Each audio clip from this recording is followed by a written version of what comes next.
You know that burning feeling after a big meal? Heartburn. Most of us just brush it off. But what if it's not just some random annoyance? What if it's actually a message, a warning sign from a part of your body you probably never think about? Well, today we're going to listen to what the esophagus has to say. Seriously, think about it. We all get heartburn every now and then, right? But what if it's happening all the time? When does it cross the line from a nuisance to something more? What is our body actually trying to tell us when that burning feeling just won't go away? So, before we dive into all the things that can go wrong, let's take a second to appreciate what's supposed to happen. Let's talk about the esophagus itself. It's basically the unsung hero of every single meal you've ever eaten. At its core, it's a muscular tube, about 10 inches long. Its main gig? To get everything you eat and drink from point A, your throat, to point B, your stomach. It does this with these amazing coordinated waves, a process called peristalsis. When it's working right, you don't even know it's there. But when this perfect system starts to break down, well, that's when you start to notice. And that breakdown, that system failure, it often goes by a name you've almost definitely heard before: gastroesophageal reflux disease. You've probably heard it called GERD. And for a lot of people, this is where the story really starts to get complicated. Okay, so picture this. At the bottom of your esophagus, there's this muscular ring. It's called the lower esophageal sphincter, or LES. Its job is to act like a one-way door, letting food into the stomach and then sealing shut. But with GERD, that door is, well, it's faulty. It doesn't close tight, and that lets all this incredibly harsh stomach acid splash back up, that's the reflux, right into the esophagus, which is absolutely not designed to handle that kind of abuse. And that acid assault leads to those classic symptoms we talked about. That telltale burning in your chest? Yep, that's heartburn. Ever get that gross, sour taste of acid or food coming back up? That's regurgitation. And if this goes on long enough, all that damage can lead to dysphagia, which is just the medical way of saying it actually becomes difficult to swallow. Now, this is where it gets really, really important to pay attention. See, that constant acid bath can actually force the cells in your esophagus to change. And it's a change that starts out as a defense mechanism, but can end up becoming something far more dangerous.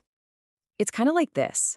Imagine your esophagus is under siege, constantly being attacked by stomach acid. So in a pretty desperate move to protect itself, it starts to build a new, tougher lining, like putting on a suit of armor.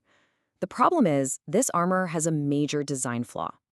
This faulty armor has a name. It's called Barrett's esophagus. What's happening on a microscopic level is just wild. The normal flat cells that line your esophagus are literally being replaced by tougher, column-shaped cells. You know, the kind of cells you'd normally find lining your intestines. Your esophagus is fundamentally changing its own biology just to survive the acid. So here's the pathway, the dangerous chain of events we have to understand. It all starts with chronic acid reflux from GERD. Over time, that can trigger these cellular changes we call Barrett's esophagus.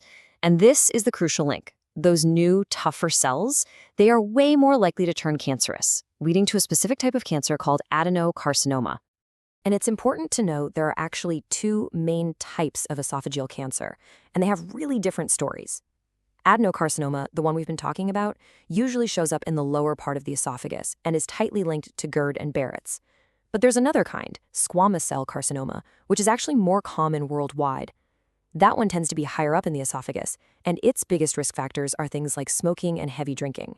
So, two very different roads to the same serious disease. All right, so GERD is clearly the main event, but it's not the only thing that can go wrong with our food superhighway. Let's do a quick run-through of a few other conditions you should know about. First up, we've got achalasia. Now, this one isn't about acid at all, it's a muscle problem. Basically, the nerves that are supposed to tell that LES valve to open up and let food through, they're damaged, so the valve stays clamped shut. The result? Food and even water gets stuck. Swallowing becomes a huge challenge. Next is something called a hiatus hernia. This is more of a mechanical issue. A part of your stomach actually pushes up through an opening in your diaphragm. In the vast majority of cases, like 95%, it's what's called a sliding hernia, where that whole junction between the stomach and esophagus just slides upward. And you can see how that would weaken that one-way valve, often making GERD even worse. And finally, esophageal varices.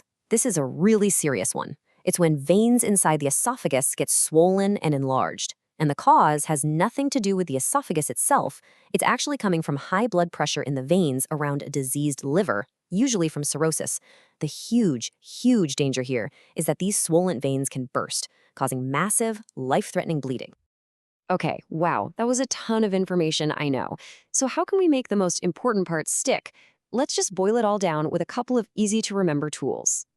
So, for the big complications of long-term GERD, just think of the word bear. B is for Barrett's esophagus, those cell changes. E is for erosions and ulcers that the acid causes. A is for adenocarcinoma, the cancer risk. And R is for reflux stricture, which is when scarring actually narrows the esophagus. Bear. And what if the main problem is trouble swallowing, dysphagia? Well, for that, you can remember ACEs.